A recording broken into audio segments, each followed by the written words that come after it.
Welcome in heat transfer lecture. Today we will see heat transfer through extended surfaces, that is also called as fins. So in this topic, the main objective of this study is to discuss the temperature distribution along the length of fin. Second, to discuss the heat transfer by the fin. And third, to discuss effectiveness and efficiency of the fin. So, in introduction, convection heat transfer between a hot solid surface and the surrounding colder fluid is governed by the Newton's law of cooling, which states that the rate of convection heat transfer is directly proportional to the temperature difference between the hot surface and surrounding fluid, and is also directly proportional to the area of contact or exposure between them.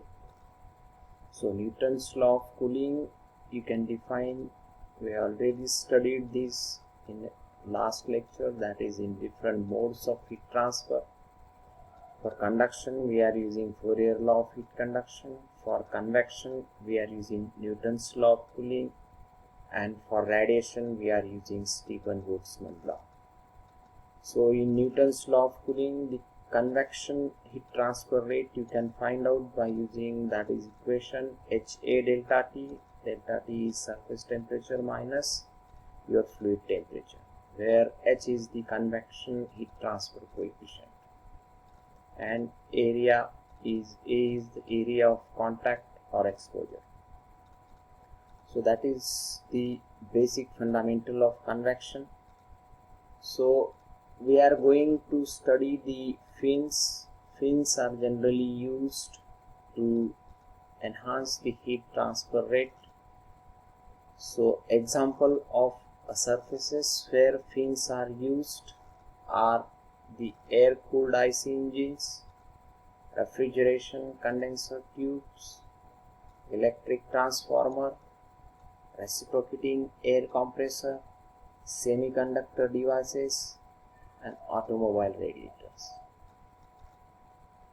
So if you see different types of fins, then there are basic three types of fin broadly classified as a longitudinal fin, a radial fin, and twin fin. So here you can see this figure 1, 2, 3, 4 are the examples of longitudinal fins. So these are the longitudinal fins.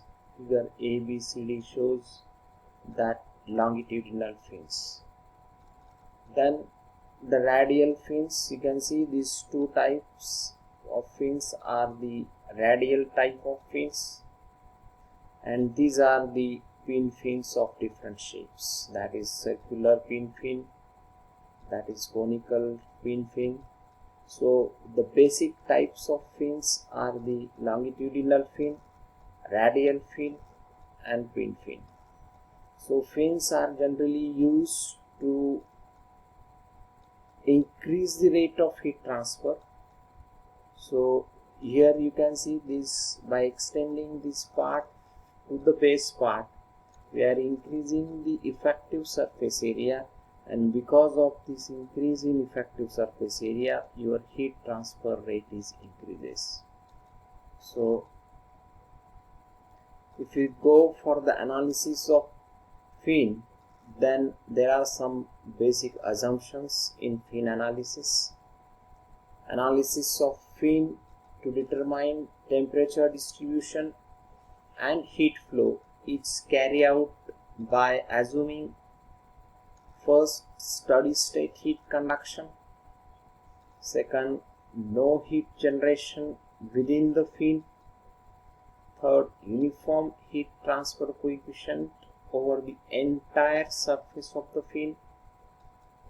Next, homogeneous and isotropic fin material, K is equal to constant, negligible contact thermal resistance, one-dimensional heat conduction, and negligible radiation.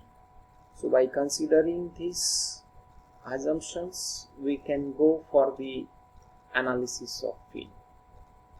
So the analysis of fin is nothing but to find out the temperature distribution along the length of the fin and find out the heat transfer through the fin.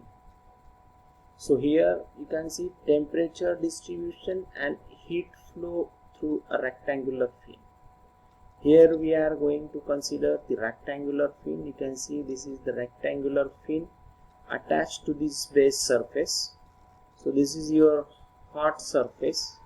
So the temperature of this base surface is T0. So here you can see T0 is the base temperature or root temperature.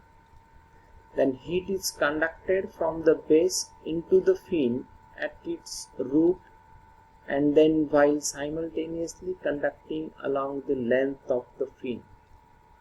So heat is also convected from the surface of the fin to the ambient fluid with the convective heat transfer coefficient, that is H. So here you can see this is the rectangular type of fin. So conduction will take place along the length of the fin from this base surface having temperature T0 along the length of the fin. So for the analysis purpose, we are considering this elemental area having thickness dx at a distance x from this base surface. So if you consider this elemental area having thickness dx, then Qx is the input or heat energy input, and then Qx plus dx is the output of heat energy from this elemental area. So this, from this elemental area, the heat is convected to the surrounding. So we are considering this convection with heat transfer coefficient H. So here you can see this is the length of this rectangular fin. So you can see the area for this rectangular fin you can find out by using Z into T, and perimeter is equal to 2Z plus 2T. So the analysis will show the temperature distribution and the heat flow rate through this rectangular fin. So we are considering this differential element of the fin of length dx. Therefore Qx is the heat conducted in the element along x direction, and which is given with the help of Fourier law of heat conduction, is equal to minus k dt by dx, where k is thermal conductivity of fin material, AC is area of cross section of the fin, and let Qx plus dx is heat conducted out of the element along the x direction. So you can write this Qx plus dx is equal to Qx plus del by del x into Qx dx. So you will get these two equations, that is heat conducted into the element and heat conducted out of the element. By using equation 1 and 2, heat convected is equal to heat transfer by convection from the surface of element to fluid, that is surrounding fluid. So heat convected you can find out by using Newton's law of cooling, that is HA delta T, that is T minus T infinity. So a convection area we are considering, that is perimeter of fin into length of element. So we will get equation P perimeter into dx, where T is the temperature of differential element. So assume steady state condition and writing the energy balance equation for the element. You can write this equation: heat conducted into the element is equal to heat conducted out element plus heat convected from the element of fluid. So this is your input and this is your output from the element. So Qx is equal to Qx plus Dx plus Q convected. You will get this equation from this energy balance. So Qx is equal to Qx plus del by del x, Qx dx plus this is your HA delta T. So you can write this equation, Qx minus Qx is equal to 0. Then you will get this equation. Therefore, assuming K thermal conductivity is equal to constant, we get this equation d2T by dx square minus Hp by Ka into delta T is equal to 0.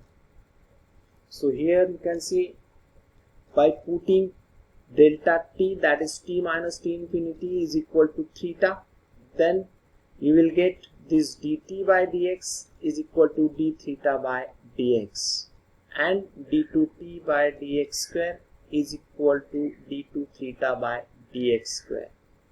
So put Hp by Kac is equal to m square, then d2 theta divided by dx square minus m square theta is equal to 0.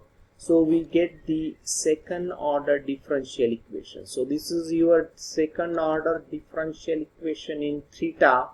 So the general solution for this second order differential equation is theta is equal to C1 e raised to minus x plus C2 e raised to mx, where m is equal to under root of Hp by Kac, and C1 and C2 are constant of integration that are to be obtained from boundary conditions. So this is the second order differential equation we obtain by the analysis of Finn, and the solution for this differential equation is you will get in terms of constant C1 and C2, and this C1 and C2 you can easily find out with the help of different boundary conditions. So in our syllabus there are 3 different conditions of Finn, and with the help of these different boundary conditions you can go for the calculation of these constant C1 and C2. So you can easily find out the temperature distribution along the length of Finn and heat transfer rate Q. Thank you.